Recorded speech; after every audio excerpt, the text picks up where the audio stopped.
پھر کلمات اذان میں تکرار ہے جو تجدید ایمان کا باعث ہے تاکہ کامل ایمان کے ساتھ نماز کا آغاز کیا جائے۔ اذان میں اوقات نماز کے علاوہ بھی بے شمار فوائد ہیں، مثلا باجماعت نماز کی دعوت اور اس سے بھی بڑھ کر اسلامی شعائر کا برملا اظہار۔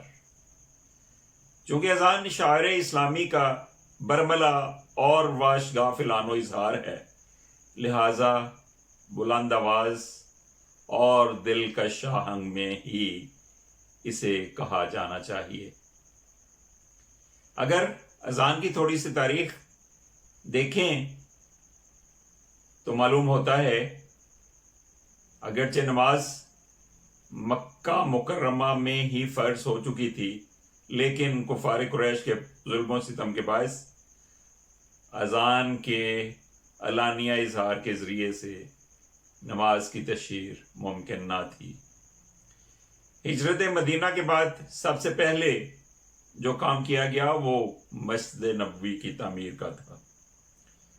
پھر ضرورت محسوس ہوئی کہ نماز کے وقت سے لوگوں کو آگاہ کرنے کے لیے کوئی خاطر خواہ طریقہ اختیار کیا جائے، کیونکہ اب مسلمانوں کی تعداد کافی ہو چکی تھی۔ خاتم الانبیاء حضرت محمد مصطفیٰ صلی اللہ تعالی علیہ وآلہ وسلم نے اس معاملے میں صحابہ سے مشورہ کیا۔ ایک تجویز یہ آئی کہ بلند جگہ پر آگ روشن کر دی جائے تاکہ سارے مسلمان اسے دیکھ کے اکٹھے ہو جائیں اور نماز باجماعت ادا کر لی جائے۔ دوسری تجویز یہ تھی کہ نرسنگا پھونکا جائے۔ کچھ لوگوں نے ناقوس بجانے کی تجویز دی، لیکن رسول اللہ صلی اللہ علیہ وسلم نے ان تمام تجاویز کو ناپسند کیا، کیونکہ یہ سارے معاملات پہلے سے چل رہے تھے مختلف قوموں میں، اور ان کے اختیار کرنے سے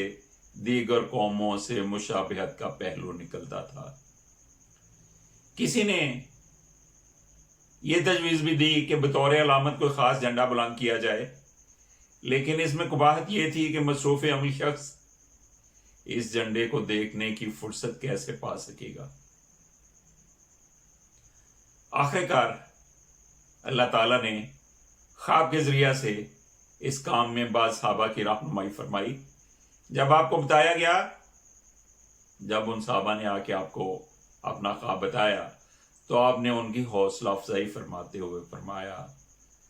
کہ یہ خواب برحق ہے، کیونکہ آپ صلی اللہ علیہ وسلم کو ان کے خواب سنانے سے پہلے ہی اللہ تعالیٰ نے بذریعہ وحی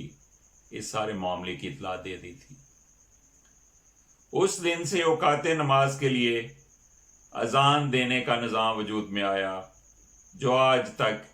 دین اسلام کا اور امت مسلمہ کا ایک امتیازی نشان اور خاص شعار ہے۔ خواب کے ذریعے سے اذان کے الفاظ سے مطلع ہونے والے صحابی رسول عبداللہ بن زید رضی اللہ تعالیٰ عنہ تھے۔ وہ بیمار تھے،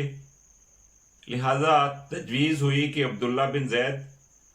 حضرت بلال حبشی رضی اللہ تعالیٰ عنہ کو کلمات اذان کی تلقین کریں، اور چونکہ بلال بہت بلند آواز اور خوش الحان تھے، لہذا بلال بآواز بلند اس تلقین کا اعلان کریں، اور یہ کام 3 مراحل میں انجام پایا۔ پہلے تو مسلمان نماز کے وقت کا اندازہ کر کے مسجد میں جمع ہو جاتے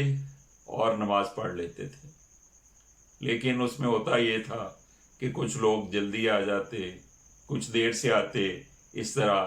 نماز میں تاخیر ہو جاتی۔ پھر طے پایا کہ بلند جگہ پر ایک آدمی کھڑا ہو کر